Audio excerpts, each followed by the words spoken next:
మంచిది. యేసుక్రీస్తు పరిశుద్ధ నామమున కూడి వచ్చిన మీ అందరికీ వందనాలు. అందరికీ వందనాలు. మంచిది. బైబిల్ గ్రంథంలో నుంచి ఈరోజు వాక్య ధ్యానం కొరకు హెబ్రీయులకు రాసిన పత్రిక 11వ అధ్యాయము 16వ వాక్య భాగాన్ని చదువుకో. అయితే వారు మరి శ్రేష్టమైన దేశమును అనగా పరలోక సంబంధమైన దేశమును కోరుచున్నారు. అందుచేత తాను వారి దేవుడనని అనిపించుకొనుటకు దేవుడు వారిని గూర్చి సిగ్గుపడడు. ఏలయనగా ఆయన వారి కొరకు ఒక పట్టణము సిద్ధపరిచి ఉన్నాడు. ప్రేమ కలిగిన తండ్రి, పరిశుద్ధుడైన దేవా, నీ పరిశుద్ధ నామానికి వందనాలు చెల్లిస్తూ ప్రభువా, ఈ ఉదయకాలము నీ ప్రియకుమారుడైన యేసుక్రీస్తు ద్వారా నీ పాద సన్నిధిలో చేరి ఉన్నాము తండ్రి. కూడి వచ్చిన ప్రతి ఒక్కరిని కూడా మీరు దీవించండి, నీ ఆత్మస్వాధీనంలో ఉంచుకోండి. ఇంతవరకు జరిగించిన ప్రతి కార్యక్రమాన్ని బట్టి కూడా నేను స్తుతిస్తున్నాం. ఈ సమయంలోనైనా చదవబడిన వాక్య భాగమును ధ్యానిస్తూ ఉండగా అనుకునే ఆత్మచేత మీరు అభిషేకించి మా అందరితో ప్రభువా మీరు మాట్లాడమని యేసుక్రీస్తు నామమున ప్రార్థించి అడిగి వేడుకొనుచున్నాము తండ్రి, ఆమెన్. ప్రియమైన దేవుని బిడ్డలారా, ఈ చదవబడిన వాక్య భాగాన్ని మనము జాగ్రత్తగా గమనిస్తే గనక గుడారములలో బ్రతికే మంద కాపరుల పేర్లు చెప్పి, అంటే అబ్రహాము, ఇస్సాకు, యాకోబుల పేర్లు చెప్పి ప్రభువు చెబుతున్న మాట ఏంటంటే, అలాంటి వారికి నేను దేవుడిని అనిపించుకుంటానికి నేను సిగ్గుపడటం లేదు. ఆమేన్, హల్లెలూయా. అంటే దేవుని గురించి మనం సాక్ష్యం చెప్తూ ఉంటాం. ఎక్కడికి వెళ్ళినప్పటికీ కూడా నేను దేవుని నమ్ముకున్న తర్వాత నా జీవితము ఆశీర్వదించబడిందని, నేను మార్పు చెందానని, నేను నమ్ముకున్న దేవుడు గొప్ప దేవుడు అని మనము సాక్ష్యం చెప్తూ ఉంటాం. మనం సాధారణంగా ఎక్కడికి వెళ్ళినా చెప్తూ ఉంటాం, ఎవరు అడిగినా చెప్తూ ఉంటాం. కానీ ఒక ఘనమైన సాక్ష్యం ఏంటో తెలుసా? దేవుడే ఒక వ్యక్తిని చూపించి ఇతడు నా హృదయానుసారి అని చెప్తాడు చూసావా, అది అలాంటి సాక్ష్యాన్ని మనం కలిగి ఉండాలి. హల్లెలూయా. దేవుడు మన గురించి సాక్ష్యం చెప్పాలి. మన గురించి మనం ఎప్పుడు కూడా దేవుడి గురించి సాక్ష్యం చెప్తూనే ఉంటాం. మన గురించి ఇక్కడ గుడారముల్లో ఉన్న మంద కాపర్ల పేర్లు చెప్పి అంటున్నాడు ప్రభు, ఇలాంటి వారికి నేను దేవుడిని అనిపించుకుంటానికి నేను సిగ్గుపడటం లేదు. ఆమేన్, హల్లెలూయా. ప్రియమైన దేవుని బిడ్డలారా, నీ గురించి ఆయన అలాంటి సాక్ష్యం చెప్పగలుగుతాడా? చెప్పాలంటే ఒకవేళ భయపడతాడా?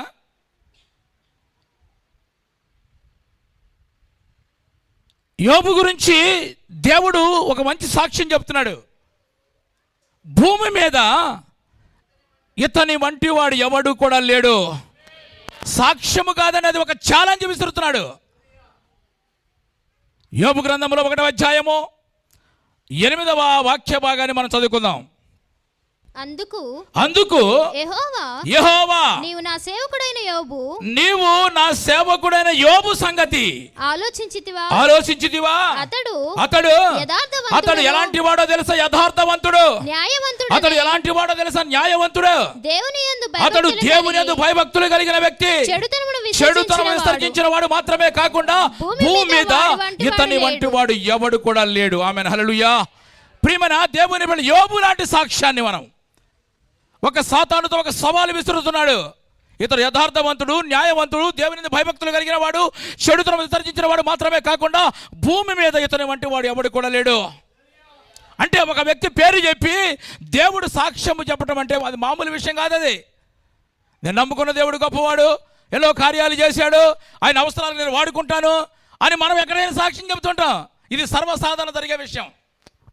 కానీ దేవుడు మన పేరు చెప్పి మనల్ని చూపించి, ఇదిగో నేను ఇక్కడ కూర్చున్నారు చూసావా, ఈ క్రైస్ట్ బిలీవర్ సంఘంలో ఉన్నవారు వీళ్ళ దేవుడని నేను అనిపించుకోవడానికి సిగ్గుపడట్లేదు అని దేవుడు మన గురించి సాక్ష్యం చెప్పాలి.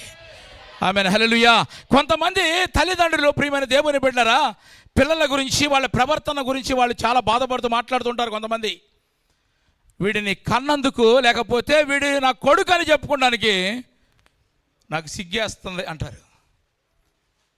అలాగే దేవుడు కూడా ఆదికాండము 6వ అధ్యాయంలో చూస్తే కనుక 6వ వాక్యంలో చూస్తే, తాను భూమి మీద నరులను చేసినందుకు యెహోవా సంతాపము నొంది తన హృదయములో నొచ్చుకున్నాడంట. భూమి మీద నరులను చేసినందుకు దేవుడు అంట తన హృదయంలో నొచ్చుకున్నాడు. కానీ ఈ మంద కాపరులు ఉన్నారు చూసావా, అబ్రహాము, ఇస్సాకు, యాకోబులు, ఈ గుడారములో నివాసం చేస్తున్న వారిని చూపించంటున్నాడు. వీరి గురించి నేను వీరి దేవుడు అని చెప్పుకుంటాను, నేను మాత్రము సిగ్గుపడట్లేదు. ఆమేన్, హల్లెలూయా. ఎందుకని? ఏమి చేశారు వీళ్ళు? ఏమి చేశారని ఇలాంటి సాక్ష్యం చెప్తున్నాడు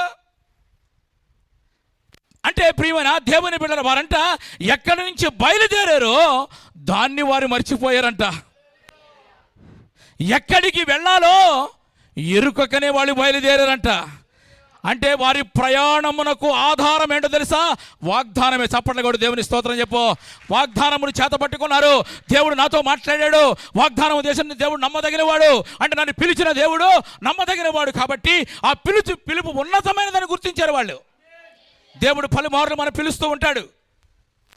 పిలిచినప్పుడు ఆ పిలుపుకు లోపడకపోతే గనక, ఎన్నిసార్లు గద్దించినప్పటికీ కూడా నీ జీవితాన్ని మార్చుకోకపోతే గనక హఠాత్తుగా నాశనం అయిపోతావని దేవుని వాక్యం చెప్తుంది. కాబట్టి నా ప్రియమైన దేవుని బిడ్డలారా, వీరంట ప్రయాణానికంట వారు ఎక్కడి నుంచి బయలుదేరారో వారు మర్చిపోయారంట. గుర్తుంటే ఏం జరుగుతుంది చెప్పండి? మళ్ళీ వెనకపోతారు. ఎక్కడికి వెళుతున్నారో ఎరుకగానే బయలుదేరి వెళుతున్నారంట. ఆమేన్, హల్లెలూయా, హల్లెలూయా. ప్రియమైన దేవుని బిడ్డలారా, అంటే వీరు ప్రయాణమునకు కేవలము వీరు ఆధారము చేసుకున్నది ఏంటో తెలుసా? దేవుని యొక్క వాగ్దానమును మాత్రం ఆధారము చేసుకుని వెళుతున్నారు. అంటే నన్ను పిలిచిన దేవుడు నమ్మదగిన వాడని గుర్తించారు. ఆయన పిలుపు ఉన్నతమైనది గుర్తించారు. అంత మాత్రమే కాకుండా కొరింథీయులకు రాసిన 2వ పత్రికలో చూస్తే కనుక 1వ అధ్యాయం 20వ వాక్య భాగాన్ని మనం చదువుకుందాం. దేవుని వాగ్దానములు ఎన్ని అయినప్పటికీ కూడా అవి అన్నీ క్రీస్తునందు అవును అన్నట్లుగానే ఉన్నవి. ఆమేన్, హల్లెలూయా. ఎన్ని వాగ్దానములు చేసినప్పటికీ కూడా దేవుడు ఖచ్చితంగా నెరవేరుస్తాడండి. ఆమేన్, హల్లెలూయా. ఆ వాగ్దానం ఆధారముగా చేసుకుని వాళ్ళు బయలుదేరి వెళుతున్నారంట. వాళ్ళ జీవితాలను పరిశీలన చేసిన దేవుడు, వారి మనసులు గుర్తించిన దేవుడు అంటున్నాడు, నేను వీళ్ళ దేవుడు అని చెప్పుకుంటాను, నేను సిగ్గుపడట్లేదు. ఆమేన్, హల్లెలూయా, హల్లెలూయా. ఆయన మాట ఎంత సుస్థిరమైనదో మనము అర్థం చేసుకోవాలంటే కనుక ఒక్కసారి పైకి చూడాలి. మనం పైన చూస్తే ఏం కనపడుతుంది మనకి? ఇక్కడ కాదు, బయటికి వెళ్ళి చూద్దాం. ఏం కనపడుతుంది? ఆకాశము కనపడుతుంది కదా. అది ఎన్ని సంవత్సరాల మాట అలాగే ఉందండి. స్తోత్రం చెప్పు. ఏమన్నా ఆకాశం పడిపోయింది? ఈ మధ్య పైకి లేపారు సెంటరింగ్ కర్రలేసి అని ఏమన్నా? అది ఎంత సుస్థిరమైన తెలుసా? ఆదికాండం 1వ అధ్యాయం 6వ వాక్యంలో చూస్తే కనుక దాన్ని ఎలా దేవుడు చేశాడు ఇక్కడ రాయబడి, చదవండి. మరియు దేవుడు జలముల మధ్య ఇక్కడ జలముల మధ్య ఒక విశాలమును కలిగజేశాడు. ఆ జలములను ఈ జలములను వేరు చేశాడు. వేరు చేసిన తర్వాత ఆ విశాలమును చేసి దేవుడు ఆ విశాలమునకు ఆకాశం అని పేరు పెట్టాడు. ఆమేన్, హల్లెలూయా. అంటే ప్రియమైన దేవుని బిడ్డలారా, అంటే ఇక్కడ నేను అంటాను ఏంటంటే, ఇక్కడ కొన్ని కోటాను కోట్ల సంవత్సరముల క్రితమే ఒక మాట చేత సృష్టిని కలుగజేసిన దేవుడు. అంటే ఆయన మాట ఎంత సుస్థిరమైనదో ఒకసారి మీరు జ్ఞాపకం చేసుకోవాలి. మనకు దేవుడు పేరు పెట్టి పిలిచినా, ఎన్నిసార్లు మాట్లాడినా కొంతమంది వినడంలోనే వారు చాలామంది ఉంటారు. కానీ ఇక్కడ అబ్రహాము, ఇస్సాకుల దేవుడు ఎప్పుడైతే ప్రియమైన దేవుని బిడ్డలారా వారిని పిలిచాడో, వారంట ఆ వాగ్దానమును ఆధారము చేసుకుని అబ్రహాము, అతనికి వారసులైన ఇస్సాకు, యాకోబులు కూడా అలా ప్రయాణము చేస్తూ వెళుతున్నారు. కాబట్టి వారిని చూసిన దేవుడు అంటున్నాడు, నేను వీళ్ళ దేవుడిని అనిపించుకుంటానికి నాకు ఏమాత్రం సిగ్గులేదు. ఆమేన్, హల్లెలూయా, హల్లెలూయా. కాబట్టి ప్రియమైన దేవుని బిడ్డలారా, మనము ఆయన వాగ్దానములను నమ్మాలి. ఆయన వాగ్దానములను వాళ్ళు నమ్మారు, వాగ్దానమును ఆధారము చేసుకున్నారు. వాగ్దానం అంటే పిలిచిన పిలుపు ఒక ఉన్నతమైన పిలుపు అని గుర్తించారు. అలా విశ్వాసముగా వాళ్ళు ప్రయాణము చేస్తూ ఉన్నప్పుడంట, మరలా చదవండి 11వ అధ్యాయం 16వ వాక్యం ఏం రాయబడిందంటే, అయితే వారు మరి శ్రేష్టమైన దేశమును, వారు ఎందుకు వెళుతున్నారో తెలుసా? వాళ్ళు అంట అనగా పరలోక సంబంధమైన దేశమును కోరుచున్నారు.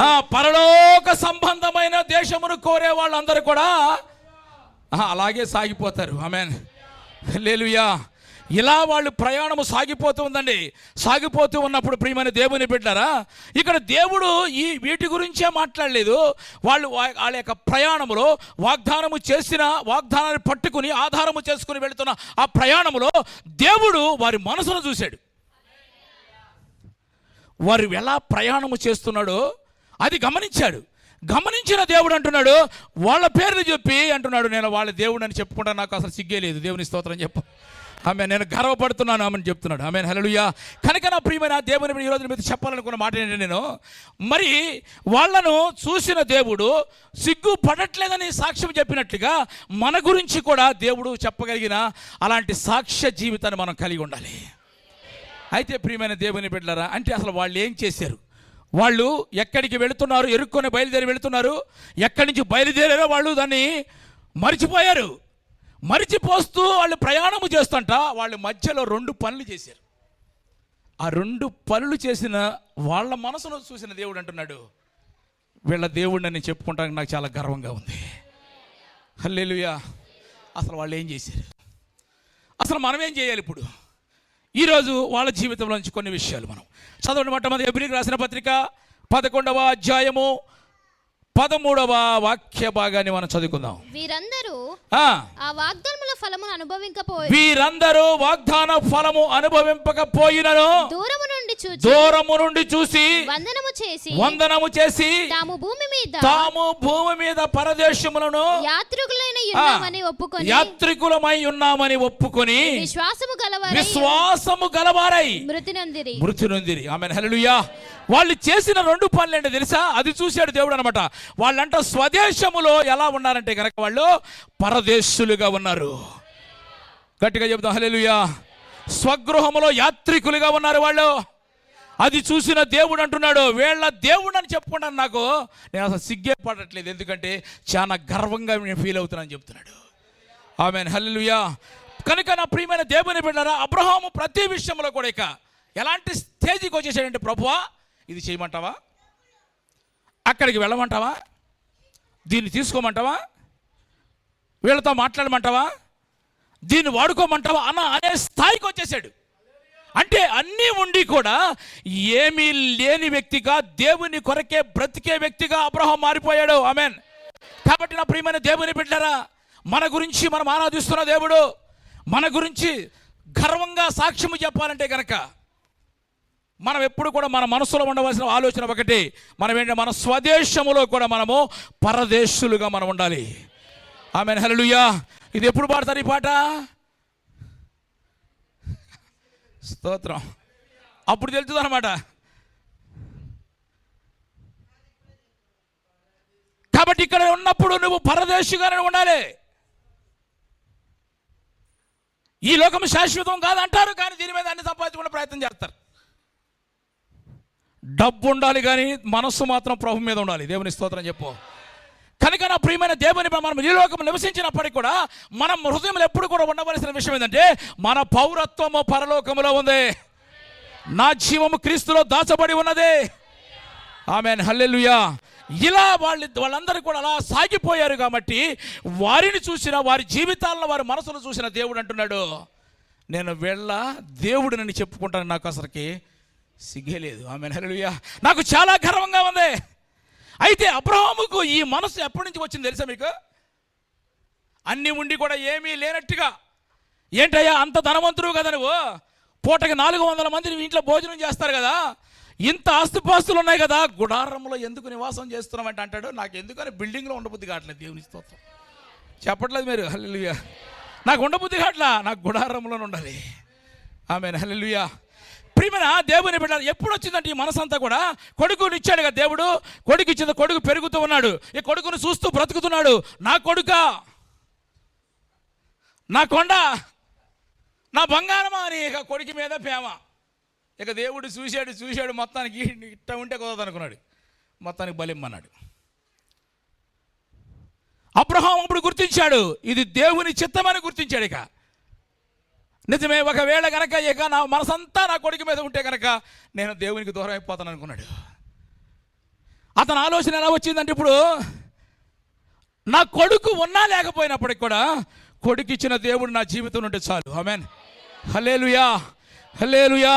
అంటే భార్యకు తెలియకుండా చేసేసాడు. ఇక శబ్దం వినపడకుండా చేశాడు. కొంచెము శబ్దం వచ్చినప్పుడు కూడా భార్య లేచేది.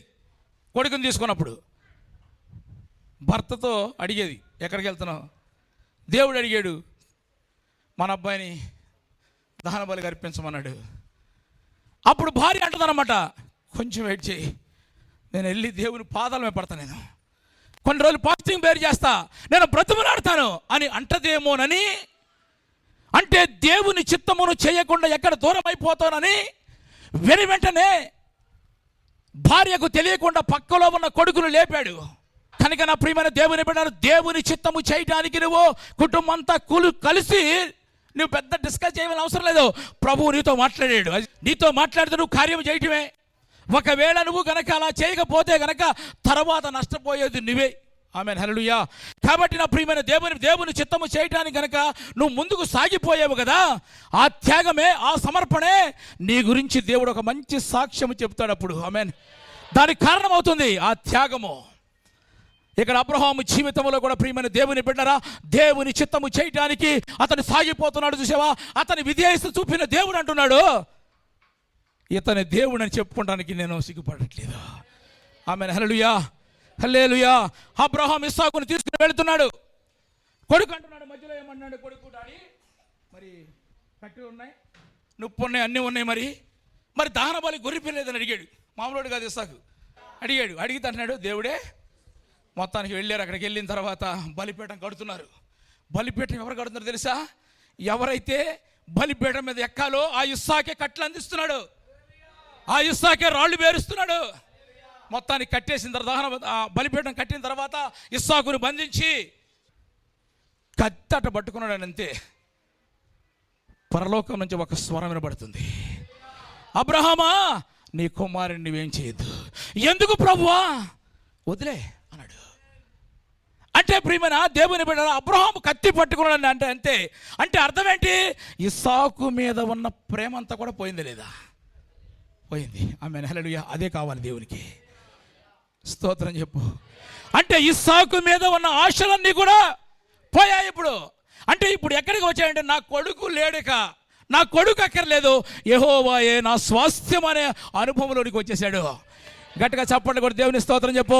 అది చూశాడు దేవుడు, అది చూశాడు. చూసిన దేవుడు అంటున్నాడు, ఆ 100 కాపర్ల పేర్లు చెప్పి ఇతని దేవుడిని చెప్పుకుంటా, నాకు అసలు నేను సిగ్గుపడట్లేదని చెప్తున్నాడు. కనుక నా ప్రియమైన అబ్రహాము దేవుని చిత్తం నెరవేర్చే విషయంలో అబ్రహాం ఎంత విధేయత చూపించాడో ఆ మనసును చూశాడు దేవుడు. అందుకని యేసు ప్రభువు ఒక మంచి మాట చెప్తాడు. మత్తయి సువార్త 19వ అధ్యాయం 20వ వాక్య భాగాన్ని చదువుకుందాం. యేసు ప్రభువు ఒక మంచి మాట చెప్తాడు. ఏంటంటే, నా నిమిత్తము తల్లిదండ్రులైనను, అక్క చెల్లులైనను, అన్నదమ్ములైనను, బంధువులైనను, పిల్లలనైనను, భూమిలైనను, ఎండ్లని ఎవడైతే వదులుకుంటాడో వాడికి 100 రెట్ల ఆశీర్వాదం ఇస్తానంటాడు. గట్టిగా చెప్తాం హల్లెలూయా. అంత మాత్రమే కాదు, నీకు నిత్య జీవం కూడా ఇస్తానని చెప్తున్నాడు. ఆమేన్, హల్లెలూయా. ఆ స్థాయికి మనం ఎదగగలిగితే కనుక, ఈ భూమి మీద ఉన్నప్పుడు కూడా మనము స్వదేశములో, పరదేశులుగా, స్వగృహములో ఇప్పుడు మనము యాత్రికులుగా ఉండగలిగితే గనక, ఆ మనసు దేవుడు గమనిస్తే గనక ఖచ్చితంగా మన గురించి కూడా దేవుడు సాక్ష్యం చెప్తాడు. ఆమేన్, హల్లెలూయా. అంటే మన జీవితంలో పిల్లలు ఉండాలి, కానీ మన మనసంతా కూడా ఎక్కడ చెప్పండి? నిజమేనా? నా కొండ, నా కోట అన్నవా? దేవునికి స్తోత్రం, హల్లెలూయా. కాబట్టి నా ప్రియమైన దేవుని అప్పటి నుంచి కూడా అన్నీ ఉండి కూడా ఏమి లేని వ్యక్తిగా ఉన్నాడు. ఇస్సాకు కళ్ళ ముందు తిరుగుతున్నాడు అనుకోండి, ఆడే ఉంటాడులే, మళ్ళీ ఏమాత్రం గట్టిగా పిలిచాడు, ప్రేమించాడు, అయిపోయినట్టే. దేవుడు ఇచ్చాడు, దేవుడే చూసుకుంటాడు అనే స్టేజ్కి వచ్చేసాడండి. కనుక అందుకని ఆ ప్రియమైన దేవుని బిడ్డలారా, మనం ఎప్పుడు కూడా మన గురించి దేవుడు మంచి సాక్ష్యం చెప్పాలంటే కనుక స్వదేశములో ఉన్న మనం అందరం కూడా, ఈ దేశంలో మనం అందరం కూడా మన పౌరత్వం పరలోకంలో ఉంది, మన జీవం క్రీస్తులో దాచబడి ఉన్నది. కాబట్టి స్వదేశంలో మనము పరదేశులుగానే మనం ఉండాలి. నీకు ఎంత ధనం ఉన్నప్పటికీ కూడా నీ మనసు మాత్రము దేవుని మీద ఉండాలి. నీకు ఎంతమంది పిల్లలు ఉన్నప్పటికీ కూడా నీ మనసు మాత్రము, నీకు ఎన్ని కార్లు ఉన్నప్పటికీ కూడా నీ మనసు, నన్ను చూసి చెప్పట్లేదు మీరు, నిజమేనా? నాకు తెలిసి నాకు 4 చక్రాల కారు ఉంది అని చెప్పుకున్నాం అనుకో, నీ మనసంతా దేవుని మీద ఉండాలి. యేసు ప్రభు వారు కూడా పరలోక సుఖం అనుభవించడానికి అవకాశం ఉన్నప్పటికీ కూడా అనుభవించకుండా ఎక్కడున్నాడైనా తండ్రి కుడి పార్శ్వమున ఉండి విజ్ఞాపన చేస్తున్నాడు. ఒక్క విషయంలోనే, స్టెఫెన్ విషయంలో తప్ప, సంఘ చరిత్రలో హతసాక్షి అయినప్పుడు అతని స్వాగతం పలకడానికి ఒక్క విషయంలోనే యేసు ప్రభు లేచి నిలబడ్డాడు. మిగతా పరిస్థితులన్నీ కూడా పరలోకములో ఉండి సుఖం అనిపించడానికి అవకాశం ఉన్నప్పటికీ కూడా మన పక్షమున తండ్రి దగ్గర కూర్చుని కుడి పార్శ్వమున కూర్చుని ఆయన విజ్ఞాపన చేస్తూ ఉన్నాడండి. ఆమేన్, హల్లెలూయా. కాబట్టి ఈ లోకములో ఉన్నప్పటికీ కూడా నువ్వు ఏది నాది కాదండి, ఏది నాకు శాశ్వతము కాదు అన్నట్టుగా బ్రతికే వాళ్ళే దేవుడు కావాలి. ఒక రోజున ముగిస్తాను నేను, ఏషా ఉన్నాడు, పొలంలో నుంచి అలిసిపోయి వచ్చేసాడు. వచ్చేప్పటికి ఆకలేస్తుంది. వాళ్ళ తమ్ముడు, వాళ్ళ సహోదరుడు యాకోబు ఉన్నాడు అనమాట, మంచిగా కలగూర వంటకం వండుతున్నాడు. చూసేప్పటికి ఆకలేసింది మొత్తానికి. అరే నాకు కొంచెం ఆకలేస్తుంది, ఏమడిగాడు? నాకు కొంచెం కూర ఏమన్నాడు. మొత్తం కూడా కాదు, కొంచెమే ఏమంటే యాకోబు అంటున్నాడు. చదవండి, ఆదికాండంలోకి వెళ్దాం. ఆదికాండము 25వ అధ్యాయము 31వ వాక్య భాగాన్ని మనం చదువుకుందాం. అందుకు యాకోబు నీ జ్యేష్ఠత్వము నేడు నాకిమ్మని అడగగా, చాలు. ఏమంటాడండి? ఇప్పుడు కూర అయితే కనుక సరే, నువ్వు ఏదన్నా రేపు పొద్దున్న వండుకున్నప్పుడు నాకు కూడా కూర అంటే అది సరిపోయేది. ఏమడుగుతున్నాడు? జ్యేష్ఠత్వం అడుగుతున్నాడు అనమాట. అంటే సొంత అన్నయ్య అడిగితేనే జ్యేష్ఠత్వ హక్కును అడుగుతున్నాడు. అంటే కనుక ఇప్పుడు ఏంటంటే అడవిలో నుంచి వచ్చిన వాడికే ఆ వండుతున్న కూర తినాలని అనిపించినప్పుడు కూర తిప్పుతూ వండుతున్నాడు. వాడికి ఎంత ఆశ ఉంటుంది? ఉంటుందా లేదా? కానీ తినటానికి అవకాశం ఉన్నప్పటికీ కూడా తినకుండా తన నోరుని కట్టుకున్నాడు. ఎందుకో తెలుసా? 25 సంవత్సరముల క్రితమే తల్లి కడుపులో ఉండగానే, రమారం 25 సంవత్సరముల క్రితమే తల్లి కడుపులో బయటికి వచ్చేటప్పుడు దానికి ఒక ఆశ ఉందన్నమాట. నేను జ్యేష్ఠుడిగా బయటికి రావాలండి. దేవునికి స్తోత్రం చెప్పు. ఆ ఆశ ఎప్పటికి కూడా పోలేదండి. దేవునికి స్తోత్రం చెప్పు. అది చూశాడు దేవుడు. ఆమేన్, హల్లెలూయా.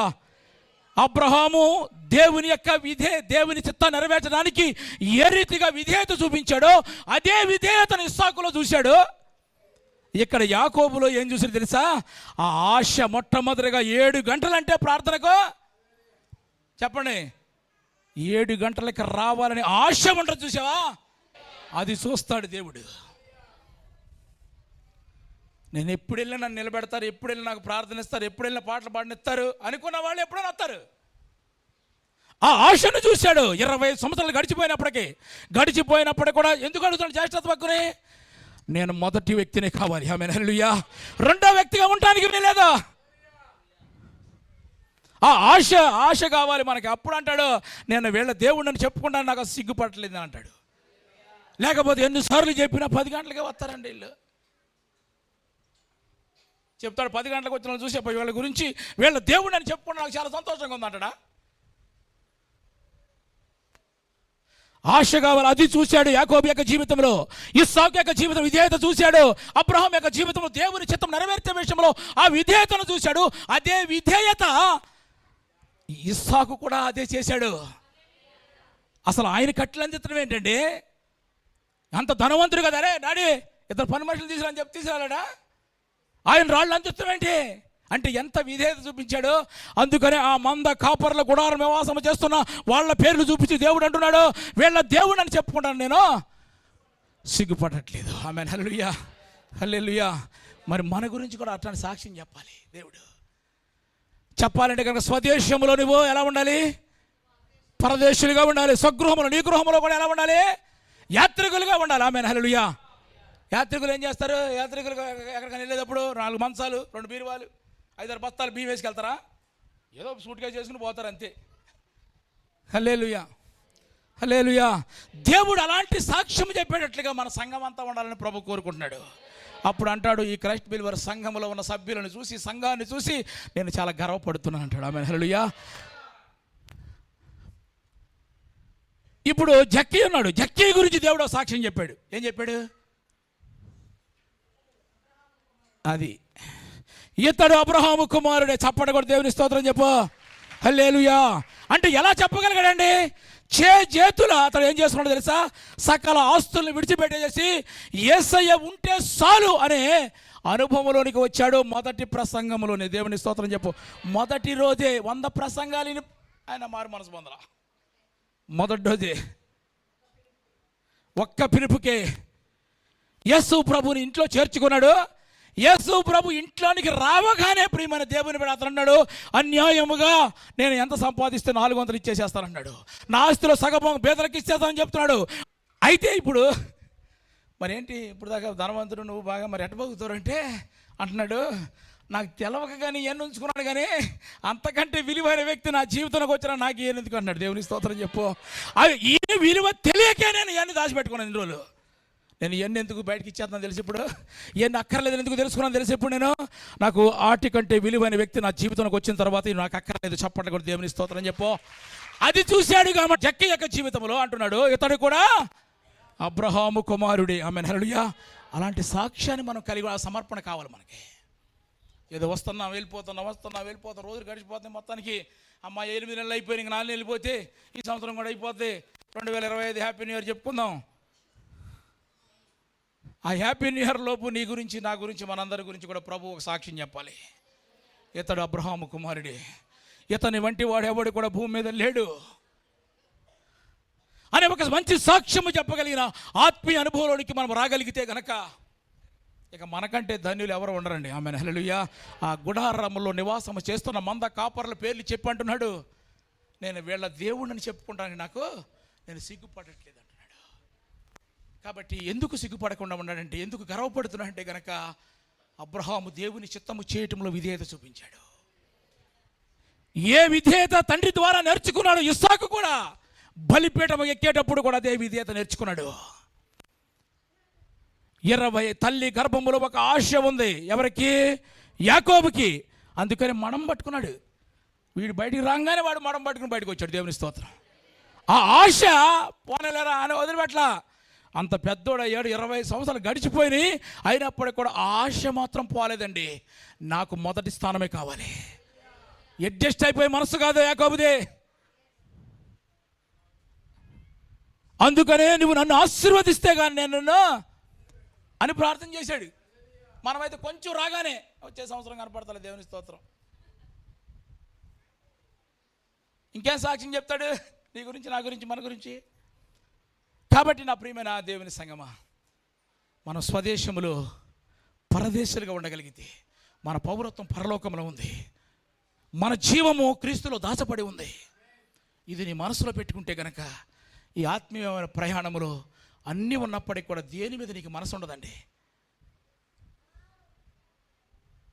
యెహోవా ఇచ్చాడు. ఆమేన్. తల్ల వంచండి, ప్రార్థన చేసుకుందాం.